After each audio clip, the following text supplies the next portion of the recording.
High traders trade with girl YouTube channel එකට මම ඔයාව ආදරෙන් පිළිගන්නවා. ගොඩක් ට්‍රේඩර්ස්ලා කරන ලොකුම වැරැද්දක් තමයි කැන්ඩල්ස්ටික් පැටර්න්ස් වල හැඩය විතරක් කටපාඩම් කරන එක. ඇත්තටම මේ හැම කැනල් එකක් පිටිපස්සෙම ලොකු කතාවක් තියෙනවා. අද වීඩියෝ එකෙන් අපි කතා කරන්නේ ට්‍රේඩින් වලදී ඔයාට ප්‍රොෆිට් කරන්න ගොඩාක්ම වැදගත් වෙන කැන්ඩල්ස්ටික් සයිකොලොජි හා කැන්ඩල්ස්ටික් පැටර්න්ස් ගැන. ඩිලිව් වගේම Binance Forex කරන අයටත් මේ වීඩියෝ එක ගොඩාක් වැදගත් වෙනවා. මේ වීඩියෝ එකත් එක්ක දිගටම රැඳිලා ඉන්න. මේ තමයි ඔයාගේ ජීවිතය වෙනස් කරන ට්‍රේඩ් විත් ගර්ල්. හරි එහෙනම් අපි දැන් වැඩේ පටන් ගමු. මුලින්ම ඔයාලට කියන්න ඕනේ ඔයාට තවමත් ඩෙරිව් account එකක් නැත්නම් පහළ description එකේ තියෙන link එකකින් ගිහලා මුලින්ම ඔයා account එකක් create කරගන්න. create කරගන්න විදිය දන්නේ නැත්නම් ඒකත් පහින් comment කරන්න. මම ඔයාට තව වීඩියෝ එකකින් ඒකත් කියලා දෙන්නම්. හරි එහෙනම් අපි මේ වැඩේ කොහොමද කරන්න කියලා දැන් බලමු. ට්‍රේඩින් කරන ඔයා වගේම ට්‍රේඩින් ගැන නොදන්න ඔයත් මේ ගැන මුලින්ම දැනගන්න ඕනේ. ඒ තමයි මාකට් එකේ ඉන්න කොටස්කාරයෝ දෙන්න ගැන. ඒ තමයි බයර්ස්ලා හා සේලර්ස්ලා. බය කෙනෙක් කියන්නේ කවුද? බය කෙනෙක් කියලා කියන්නේ ගැනුම්කරුවෙකුට.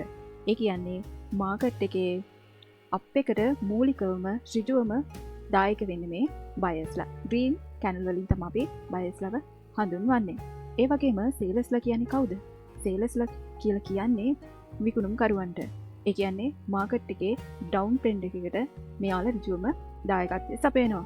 ඒ වගේම මෙයාලව අපිට පෙන්눔 කරන්නේ රෙඩ් කැනල් එකකින්. එතකොට ඔයාලට දැන් තේරෙනවා ඇති බයර්ස්ලා කියන්නේ මාකට් එකේ ගැනුම්කරුවන්, සේලර්ස්ලා කියන්නේ මාකට් එකේ විකුණුම්කරුවන්. බයර්ස්ලා ඍජුවම දායකත්වය ලබන්නේ මාකට් එකේ අප් ට්‍රෙන්ඩ් එකකට. ඒ වගේම සේලර්ස්ලා ඍජුවම දායකත්වය සපයන්නේ මාකට් එකේ ඩවුන් ට්‍රෙන්ඩ් එකකට. හරි. ඔයාලා දැන් මේ වෙනකොටත් දන්නවා බය කෙනෙක් කියන්නේ කවුද, සේලර් කෙනෙක් කියන්නේ කවුද කියලා. ඔයාලා අහලා තියෙනවනේ බුලිෂ් මාකට් සහ බෙයාරිෂ් මාකට් ගැන. බුල් කියන්නේ ගොනාට. ගොනා පහර දෙන්නේ කොහොමද? ගොනා පහර දෙන්නේ පහළ ඉඳලා ඉහළට. ඒ කියන්නේ අප් එකකට. ඒ නිසා අප් මාකට් එකක් හඳුන්වනවා බුලිෂ් මාකට් එකක් විදියට. එතකොට බෙයා පහර දෙන්නේ කොහොමද? බෙයා පහර දෙන්නේ ඉහළ ඉඳන් පහළට. ඒ කියන්නේ ඩවුන් එකකට. ඒ නිසා ඩවුන් මාකට් එකක් අපි හඳුන්වනවා මොකක්ද? බෙයාරිෂ් මාකට් එකක් විදිහට. දැන් ඔයාට මේ බුලිෂ් මාකට් එක සහ බෙයාරිෂ් මාකට් එක කියන්නේ මොකක්ද කියලා පැහැදිලි ඇති. දැන් ඔයා හොඳට මතක තියාගන්න. බුලිෂ් මාකට් එකක් කියන්නේ මොකක්ද? පහළ ඉඳන් ඉහළට ගමන් කරන අප් එකකට ගමන් කරන මාකට් එකක්. බෙයාරිෂ් මාකට් එකක් කියන්නේ ඉහළ ඉඳන් පහළට ගමන් කරන ඩවුන් එකකට ගමන් කරන මාකට් එකක්. හරි ඔයාලා දැන් දන්නවනේ බයර්ස්ලා සේලර්ස්ලා කියන්නේ කවුද කියලා. ඒ වගේම බුලිෂ් මාකට් එකයි බෙයාරිෂ් මාකට් එකයි කියන්නේ මොකක්ද කියලා දැන් ඔයාලා දන්නවා. අපි දැන් දැනගන්න ඕනේ කාරණාව තමයි මේ කැන්ඩල්ස්ටික් සයිකොලොජි කියන්නේ මොකක්ද කියලා. සරලවම කිව්වොත් chart එකේ හැදෙන හැම කැන්ඩල් එකක්ම නියෝජනය කරන්නේ බයර්ස්ලා හා සේලර්ස්ලා අතර තියෙන ෆයිට් එකක්. අන්න ඒ ෆයිට් එක කොහොමද වෙන්නේ කියලා අපි දැන් බලමු. ඔයාලට පේනවා ඇති මෙන්න මේ ග්‍රීන් කැන්ඩල් එක. මේකේ බොඩි එක ගොඩක් විශාලයි. ඒ කියන්නේ මෙතනදී වැඩිම ප්‍රෙෂර් එකක් හම්බ වෙලා තියෙන්නේ බයර්ස්ලාගෙන්. ඒ කියන්නේ මේක අප් ට්‍රෙන්ඩ් එක බුලිෂ් මාකට් එක හැදිච්ච කැන්ඩල් එකක්. එතකොට ඔයාලට දැන් මෙන්න මේ හරියෙන් බලා ගන්න පුළුවන් මේ වික් එකේ කෙරවල. ඒ කියන්නේ මේක පහළටම ඇවිල්ලා තියෙන ලෝ ප්‍රයිස් එක. ඒ වගේම මෙන්න මේ වික් එකේ කෙරවලත් අපිට බලා ගන්න පුළුවන් හයි ප්‍රයිස් එක විදිහට. මේ කැන්ඩල් එක ඕපන් වෙලා තියෙන්නේ මෙන්න මේ ප්‍රයිස් එකේ. මෙන්න මේ ප්‍රයිස් එකෙන් ඕපන් වෙච්ච කැන්ඩල් එක සේලර්ස්ලාගේ යම් ප්‍රෙෂර් එකක් මත පහළට ඇවිල්ලා තියෙනවා. ඔයාලට පේනවා ඇති මෙතන පොඩි වික් එකක් හැදිලා තියෙනවා. ඒ කියන්නේ මෙතනදී සේලර්ස්ලා මේ ප්‍රයිස් එක පහළට ගන්න උත්සාහයක් අරගෙන තියෙනවා. නමුත් බයර්ස්ලාගේ ප්‍රෙෂර් එක වැඩි වෙනවත් එක්කම මේ කැන්ඩල් එක උඩට හැදිලා තියෙනවා. ඊට පස්සේ මේ කැන්ඩල් එක මෙන්න මෙතන මේ වික් එකේ කෙරවල ඒ කියන්නේ හයි ප්‍රයිස් එක වෙනකම් ඇවිල්ලා තියෙනවා. ඊට පස්සේ ආයෙ වතාවක් මොකද්ද කරන්නේ මේ සේලර්ස්ලා? සේලර්ස්ලා ඇවිල්ලා මේක ආයෙ පහළට ඇදලා තියෙනවා. පහළට ප්‍රයිස් එක ගන්න උත්සාහ කරලා තියෙනවා. ඒගොල්ලන්ගේ ප්‍රෙෂර් එක තමයි මෙන්න මේ මෙතන පොඩි වික් එකෙන් අපිට පෙන්වන්නේ. නමුත් බයර්ස්ලාගේ ප්‍රෙෂර් එක වැඩි වෙන නිසා මේ කැන්ඩල් එක මෙන්න මේ ප්‍රයිස් එකේදී ක්ලෝස් වෙලා තියෙනවා. මෙන්න මෙතනින් කියන්නේ ක්ලෝස් වෙච්ච ප්‍රයිස් එක. මෙතනින් ඕපන් වෙච්ච කැන්ඩල් එක මෙන්න මෙතනදී ක්ලෝස් වෙලා තියෙනවා. ඒ කියන්නේ මේක හැදිලා තියෙන්නේ බුලිෂ් මාකට් එක ඒ වගේම අප් ට්‍රෙන්ඩ් එක. ඔයාලට දැන් තේරුම් ගන්න ඇති මේ බයර්ස්ලාගේ ප්‍රෙෂර් එක මත හැදෙන කැන්ඩල් එක කොයි වගේද කියලා. හරි එහෙනම් අපි දැන් බලමු සේලර්ස්ලාගේ ප්‍රෙෂර් එක මත හැදෙන බෙයාරිෂ් මාකට් වල හැදෙන රෙඩ් කැන්ඩල් එක ගැන. මේ රෙඩ් කැන්ඩල් එක තනිකරම නියෝජනය වෙන්නේ කවුද? සේලර්ස්ලා. ඒ කියන්නේ විකුණුම් කරුවා. මෙන්න මේ කැන්ඩල් එක ඕපන් වෙලා තියෙන්නේ මෙන්න මෙතන.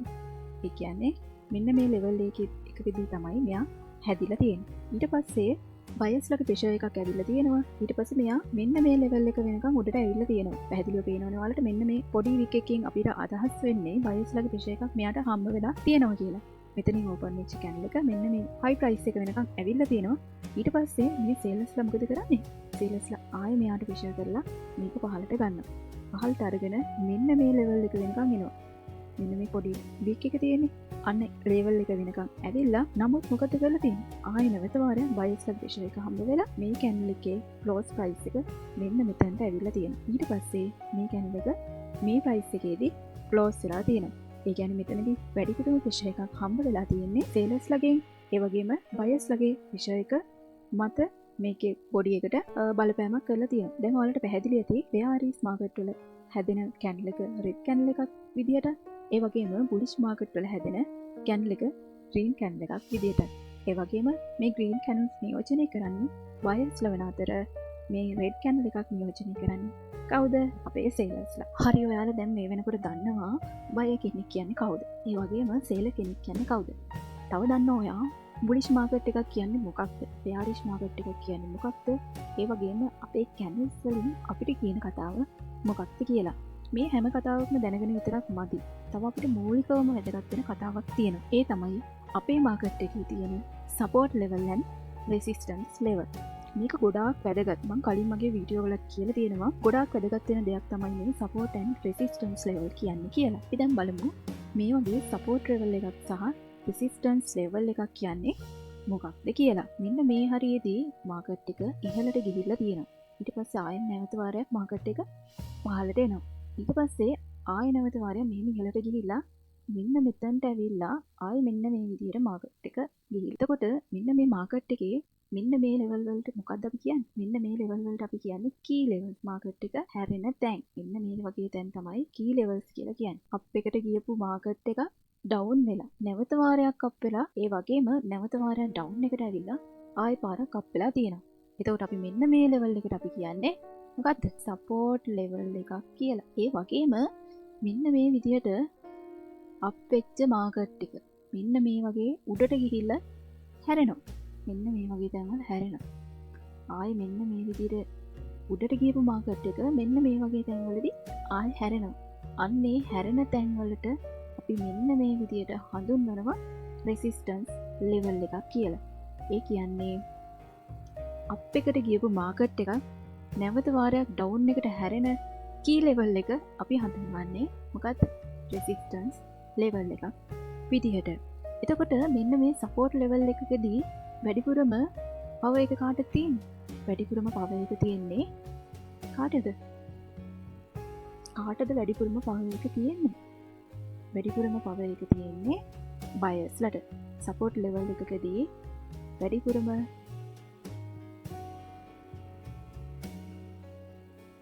කාටද? බයර්ස්ලට තමයි පවර් එක තියෙන්නේ. ඒ වගේම මේ රෙසිස්ටන්ස් ලෙවල් එකකදී අප් එකේ ඉඳන් ආපු මාකට් එකක් නැවත වාරයක් ඩවුන් එකට හැරෙන එකනේ වෙන්නේ. එතකොට කාටද පවර් එක වැඩිපුරම තියෙන්නේ? එතකොට වැඩිපුරම පවර් එක තියෙන්නේ කාටද? සේලර්ස්ලට. හරි. දැන් ඔයාලා දන්නවා ඇති සපෝට් ලෙවල් එකකදී වැඩිපුරම පවර් එක තියෙන්නේ බයර්ස්ලට. ඒ වගේම රෙසිස්ටන්ස් ලෙවල් එකකදී වැඩිපුරම පවර් එක තියෙන්නේ අපේ සේලර්ස්ලට. ඔන්න ඔය දෙක ඔළුවේ තියාගෙන තමයි අපි ට්‍රේඩ් වලට එන්ටර් වෙන්න ඕනේ. අනිවාර්යෙන් අපි ට්‍රේඩ් එකක් ගන්න කලින් මෙන්න මේ සපෝට් ලෙවල් අපි බලන්න ඕනේ. මොකද ඔයා මේ ලෙවල් හඳුනන්නේ නැතුව අපිට ට්‍රේඩ් එකක් ලොස් වෙන්න පුළුවන්. මෙන්න මේ ලෙවල් හරියටම දන්නවනම් ඔයාට පුළුවන් මේ ට්‍රේඩ් එක වින් කරන්න. ඔයා දැන් මෙන්න මේ රෙසිස්ටන්ස් ලෙවල් එකේදී ඔයා ට්‍රේඩ් එකට එන්ටර් වෙනවා කියලා හිතන්න උදාහරණයක් විදිහට. ඔයා මෙන්න මේ ලෙවල් එක තියෙනවා කියලා දන්නේ නැතුව ඔයා අප් එකටම ට්‍රේඩ් එකක් දැම්මොත් මොකක්ද වෙන්නේ? ඔයා අනිවාර්යෙන් ලොස් වෙනවා. ඒ නිසා ඒ වගේම තමයි මෙතන මේ සපෝට් ලෙවල් එකකදී ඔයා ඩවුන් එකට ට්‍රේඩ් එකක් ගත්තොත් මොකද වෙන්නේ? ඔයා ලොස් වෙනවා.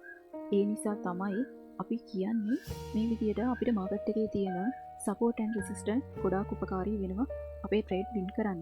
ඒ නිසා ඔයා ට්‍රේඩ් එකක් ගන්න කලින් අනිවාර්යයෙන්ම මේ ලෙවල්ස් බලන්න පුරුදු වෙන්න. ඉන්ඩිකේටර්ස් ඒ වගේම සපෝට් රෙසිස්ටන්ස් ඒ වගේම කැන් සයිකොලොජි මේ හැම දෙයක්ම එකට එකතු වුණාම තමයි මේක හරිම ලස්සන දෙයක් වෙන්නේ. ඔය දන්නවද මේ ගමන හරියටම යන්න පුළුවන් හරිම නොලෙජ් එකක් එන්නේ. එතකොට අපි මේ වැඩෙන් අපි මමත් ඔයාලට උදව් කරනවා. ඒ වගේම එයාගේ නොලෙජ් එක හදන්න මම මේ ගොඩාක් ලොකු මහන්සියක් කළා මම ඔයාලට උදව් කරනවා. ඒකත් ඔයා ගන්න ඕනේ. ඒ වගේම මෙන්න මේ මාකට් එකෙන් අපිට කියන දේවල් අපි තේරුම් ගන්න ඕනේ හරියට. අපි මේ දේවල් හරියටම අපේ ඔළුවට දාගත්තොත් තමයි අපේ ගමන ලස්සනට යන්න පුළුවන් වෙන්නේ. ඒ නිසා අපි මේ හැම දෙයක් ගැනම අනිවාර්යයෙන්ම දැනගෙන ඉන්න ඕනේ. මාකට් එකේ සපෝට් ලෙවල් එකක් රෙසිස්ටන්ස් ලෙවල් එකක් දන්නේ නැතුව අපිට කොහෙත්ම මේ ගමන යන්න හරිම අමාරුයි. ඒ වගේම මාකට් එක මොකක්ද, බය කෙනෙක් කියන්නේ කවුද, සෙලර් කෙනෙක් කියන්නේ කවුද, මේ හැම නොලෙජ් එකක්ම අපි අපේ මේ ට්‍රේඩින් ජර්නි එකට එකතු කරගන්න ඕනේ. එතකොට තමයි අපේ ගමන ලස්සන වෙන්නේ. එතකොට තමයි අපි අපේ ගමන ලස්සනට ඉස්සරහට හරියටම යන්නේ. හරි දැන් ඔයාලා දන්නවා බය කෙනෙක් කියන්නේ කවුද, සෙලර් කෙනෙක් කියන්නේ කවුද. ඒ වගේම බුලිෂ් මාකට් එකක් කියන්නේ මොකක්ද, බෙයාරිෂ් මාකට් එකක් කියන්නේ මොකක්ද. ඒ වගේම කැන් සයිකොලොජි එක ගැනත් ඔයාලා දන්නවා. ඒ වගේම රෙසිස්ටන්ස් ඇන්ඩ් සපෝට් ලෙවල් ගැනත් ඔයාලා දැන් හොඳටම දන්නවා. දැන් අපි බලමු මාකට් එකේ හැදෙන මේ එන්ගල්ෆින් පැටර්න්ස් කියන්නේ මොකක්ද කියලා. එන්ගල්ෆින් පැටර්න් එකක් කියලා අපි කියන්නේ හරියටම කිව්වොත් එහෙම තව එක් කැන්ඩල් එකකින් තවත් කැන්ඩල් එකක් වසාගෙන හැදෙන එකට තමයි අපි මේ එන්ගල්ෆින් පැටර්න්ස් කියලා කියන්නේ. ඒ කියන්නේ පොඩි බොඩි එකක් තියෙන කැන්ඩල් එකක් හැදෙනවා මෙන්න මේ විදිහට ලොකු බොඩි එකක් තියෙන කැන්ඩල් එකක් වහගෙන. දැන් ඔයාලට මම මේක හරියටම කියලා දෙන්න. බුලිෂ් එන්ගල්ෆින් කියලා කියන්නේ බුලිෂ් කියන්නේ මොකද්ද? ඔයාලා දැනටමත් දන්නවා. ඒ කියන්නේ අප් වෙන මාකට් එකක්. ඒ වගේම මෙන්න මේ හරිය තියෙනවා රෙඩ් බොඩි එකක් තියෙන පොඩි බොඩි එකක් තියෙන කැන්ඩල් එකක්. ඒ කියන්නේ මේකෙන් කියන්නේ සේලර්ස්ලා ගැන. ඒ වගේම මෙතන තියෙනවා ෆුල් බොඩි එකක් පොඩි ටිකක් විශාල වෙච්ච ග්‍රීන් කැන්ඩල් එකක්. ඒ කියලා ඒකෙන් හඳුන්වන්නේ මේ පොඩි බොඩි එක තියෙන කැන්ඩල් එක වහගෙන තමයි මේ ලොකු බොඩි එකක් තියෙන කැන්ඩල් එක ග්‍රීන් කැන්ඩල් එක හැදිලා තියෙන්නේ. එතකොට මේ වගේ කැන්ඩල්ස් දෙකක් සපෝට් ලෙවල් එකකදී හැදුනොත් එහෙම මාකට් එක අප් වෙනවා. ඒ කියන්නේ මෙන්න මේ වගේ රෙඩ් පොඩි බොඩි එකක් තියෙන කැන්ඩල් එකක් හැදිලා ඊට පස්සේ ඊට වැඩිය ලොකු බොඩි එකක් තියෙන කැන්ඩල් එකක් හැදුනොත් එහෙම මාකට් එක අප් වෙනවා. ඒ වගේම මේ කැන්ඩල්ස් දෙක හැදෙන්න ඕනේ සපෝට් ලෙවල් එකකදී කියන එක ඔයාලා මතක තියාගන්න. දැන් අපි බලමු මේ බෙයාරිෂ් එන්ගල්ෆින් පැටර්න් එකේ මොකක්ද කියන්නේ කියලා. බෙයාරිෂ් එන්ගල්ෆින් පැටර්න් එකකින් කියවෙන්නේ ඉස්සෙල්ලාම හැදෙන්නේ මොකක්ද පොඩි බොඩි එකක් තියෙන ග්‍රීන් කැන්ඩල් එකක්. ඊට පස්සේ ඒක වහගෙන හැදෙනවා ලොකු බොඩි එකක් තියෙන රෙඩ් කැන්ඩල් එකක්. ඒ කියලා එකෙන් අදහස් වෙන්නේ මේ මාකට් එක ඩවුන් වෙනවා කියලා. මේ වගේ කැන්ඩල්ස් දෙකක් රෙසිස්ටන්ස් ලෙවල් එකකදී හැදුනොත් එහෙම අපිට කියන්නේ මාකට් එක දැන් ඩවුන් වෙන්න තමයි හදන්නේ කියලා. දැන් ඔයාලට පැහැදිලි ඇති පොඩි බොඩි එකක් තියෙන රෙඩ් කැන්ඩල් එකක් හැදිලා ඊට පස්සේ ලොකු බොඩි එකක් තියෙන ග්‍රීන් කැන්ඩල් එකක් සපෝට් ලෙවල් එකකදී හැදුනොත් එහෙම මේ මාකට් එක අප් වෙනවා. ඒ වගේම පොඩි බොඩි එකක් තියෙන ග්‍රීන් කැන්ඩල් එකක් හැදිලා ලොකු බොඩි එකක් තියෙන රෙඩ් කැන්ඩල් එකක් හැදුනොත් එහෙම රෙසිස්ටන්ස් ලෙවල් එකකදී මේ මාකට් එක ඩවුන් වෙනවා. මෙන්න මේ කතාව තමයි අපිට මේ කැන්ඩල් වලින් කියවෙන්නේ. හරියටම ඔයාගේ ට්‍රේඩ් එකක් ගන්න කලින් මෙන්න මේ දේවල් බලන එක ගොඩක්ම වැදගත් වෙනවා. අපි දැන් ඊළඟට බලමු මේ හැමර් කැන්ඩල් සහ හැංගින් මෑන් කැන්ඩල්ස් කියන්නේ මොනවද කියලා. හැමර් කැන්ඩල් එකක් කියන්නේ මොකක්ද? හැමර් කැන්ඩල් එකක් කියලා අපි අදහස් කරන්නේ ඩවුන් මාකට් එකක සපෝට් ලෙවල් එකකදී හැදෙන වික් එකක් තියෙන පොඩි බොඩි එකක් තියෙන ග්‍රීන් කැන්ඩල් එකක්. මෙන්න මේ විදිහට මාකට් එක ඩවුන් වීගෙන එනවා. ඊට පස්සේ මෙන්න මේ හරියදී තියෙනවා සපෝට් ලෙවල් එකක්. සපෝට් ලෙවල් එකට ආවට පස්සේ මේ කැන්ඩල් එක හැදෙන්නේ මෙන්න මේ දිග වික් එකක් තියෙනවා. ඒ වගේම පොඩි බොඩි එකක් තියෙනවා. ඒ කියන්නේ මේ කැන්ඩල් එක මෙන්න මේ ලෙවල් එකට සේල්ස්ලා ප්‍රෙෂර් එක නිසා ඇවිල්ලා නැවත බයර්ස්ලා ප්‍රෙෂර් එක මත මෙන්න මේ ලෙවල් එකට ගිහිලා මෙන්න මෙතනදී ක්ලෝස් වෙලා තියෙනවා.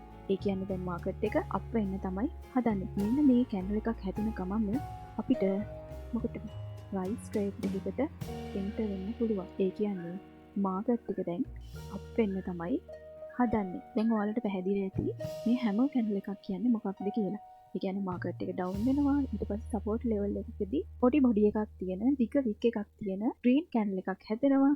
ඒ කැන්ඩල් එක හැදුනට පස්සේ අපිට පුළුවන් අප් එකකට ට්‍රේඩ් එකක් ගන්න. ඒ වගේම තමයි මේ හැංගින් මෑන් කියන කැන්ඩල්ස් පැටර්න් එකත්. මාකට් එක මෙන්න මේ විදිහට අප් වෙලා යනවා. අප් වෙලා ගිහිල්ලා මෙන්න මේ හරියදී පොඩි බොඩි එකක් තියෙන ඒ වගේම පහළට දිග වික් එකක් තියෙන රෙඩ් කැන්ඩල් එකක් හැදෙනවා. මෙන්න මේ විදිහට. ඒ කියන්නේ මෙන්න මේ පහළට සේලර්ස් ලගේ. ඒ කියන්නේ මෙන්න මේ විදිහට මේ ලෙවල් එක වෙනකම් බයර්ස් ලගේ ප්‍රෙෂර් එක මේ කැන්ඩල් එකට හම්බ වෙලා තියෙනවා. ඊට පස්සේ සේලර්ස් ලගේ ප්‍රෙෂර් එකත් එක්ක මේ කැන්ඩල් එක ලොන් ක්ලික් එකක් එක්ක ඉටි බොඩි එකක් එක්ක මෙන්න මෙතනදී ක්ලෝස් වෙලා තියෙනවා. ක්ලෝස් වුණාට පස්සේ ඊළඟට හැදෙන කැන්ඩල් එක තමයි ඩවුන් කැන්ඩල් එකක්. ඒ කියන්නේ රෙඩ් කැන්ඩල් එකක්. ඒ කියන්නේ මාකට් එක ඩවුන් වෙන්න තමයි හදන්නේ. මේ කැන්ඩල් එක හැදෙන්න ඕනේ රෙසිස්ටන්ස් ලෙවල් එකකදී. මේ වගේ තැන්වලදී අපි ට්‍රේඩ් වලට එන්ටර් වෙන්න අපි ගන්නේ ෆෝල් ට්‍රේඩ්. ඒ කියන්නේ මාකට් එක ඩවුන් වෙනවා කියලා තමයි අපි මෙතනදී අදහස් කරන්නේ. දැන් ඔයාලට පැහැදිලි ඇති මාකට් එක අප් වෙනවා ඊට පස්සේ රෙසිස්ටන්ස් ලෙවල් එකකදී මෙන්න මේ වගේ පහළට ලික් එකක් තියෙන පොඩි එකක් තියෙන කැන්ඩල් එකක් හැදුණොත් එහෙම අපි ඊළඟ ගන්න ට්‍රේඩ් එක තමයි ෆෝල් ට්‍රේඩ් එක. ඒ කියන්නේ ඩවුන් එකකට තමයි අපි ට්‍රේඩ් එකට එන්ටර් වෙන්නේ. මම මේ දේවල් කිව්වා ඔයාලට rice and fall trading type එකේදී අපි ට්‍රේඩ් කරද්දී අපි ගන්නේ rice and fall trading method දෙකෙන් එකක්. අන්න ඒ නිසා ඔයාලා හරියටම සපෝට් ලෙවල් එකකදී හැදෙන කැන්ඩල් එක මොකක්ද, ඒ වගේම රෙසිස්ටන්ස් ලෙවල් එකකදී හැදෙන කැන්ඩල් එක මොකක්ද කියලා හරියට මදුරගෙන ඔයාගේ ට්‍රේඩ් වලට එන්ටර් වෙන්න ඕනේ. ඒක ඔයාගේ ප්‍රොෆිට් එකට ගොඩාක්ම වැදගත් වෙනවා. ඒ වගේම සපෝට් ලෙවල්, ඒ වගේම රෙසිස්ටන්ස් ලෙවල්, ඒ වගේම මේ බුලිෂ් මාකට් එක සහ බෙයාරිෂ් මාකට් එක ගැන ඔයාලට ලොකු අවබෝධයක් තියෙන්න ඕනේ. මම හිතනවා අද මගේ වීඩියෝ එකකින් මේ පිළිබඳව පුංචි හරි දැනුමක් ඔයාගේ ඔළුවට වැටෙන්නේ නැති කියලා. එහෙනම් වීඩියෝ එක හොඳයි නම් ලයික් කරන්න, කමෙන්ට් කරන්න, ඒ වගේම මතක් කරලා මාව සබ්ස්ක්‍රයිබ් කරගෙන යන්න. අනිවාර්යෙන් ඔයාට මගේ ඊළඟ වීඩියෝ එක ඔයා ළඟට ගෙන්න ගන්න ඕනේ නම්. හරි එහෙනම් අදට මගේ වීඩියෝ සෙෂන් එක මම මෙතනින් නතර කරනවා. අලුත් වීඩියෝ එකකින් නැවත හමු. එතකන් ඔයා පරිස්සමෙන් ඉන්න. ඔයාගේ ට්‍රේඩින් ජර්නි එකට මම සුබ පතනවා. good luck.